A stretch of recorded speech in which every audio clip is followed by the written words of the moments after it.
মূল কথা হলো আমাদের এই 20% বাড়ি ভাড়া এটা সরকারি উপদেষ্টা প্রধান উপদেষ্টা এবং ওনাদের এই লালায়িত কাজের কারণে এতটুকু অগ্রসর। কারণ আমাদের বারবার অভাব দিচ্ছে যে আজকে আপনারা যতটুকু পারেন ততটুকুই আপনারা চান আমরা দিয়ে দিব ওনাদের মতামতে।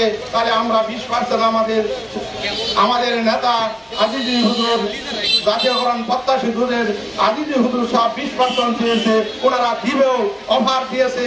এখন আমাদেরকে নির্দিষ্ট তারিখে আন্দোলনের নির্দিষ্ট তারিখে দেওয়ার ডেট ওভার হয়ে যাওয়ার পর আমরা কি করছি উপস্থিত হয়ে সেখানে তাদেরকে শিক্ষকদের অপমান অপদস্থ করাইছে। এদের ন্যায্য বিচার চাই। এবং আমি আরেকটা কথা বলে আমার বক্তব্য শেষ করতে, সেটা হচ্ছে আমরা মুক্তা থানার প্রতিটা প্রধান শিক্ষককে আমাদের সাথে যাতে একতা মনোভাব পোষণ করে।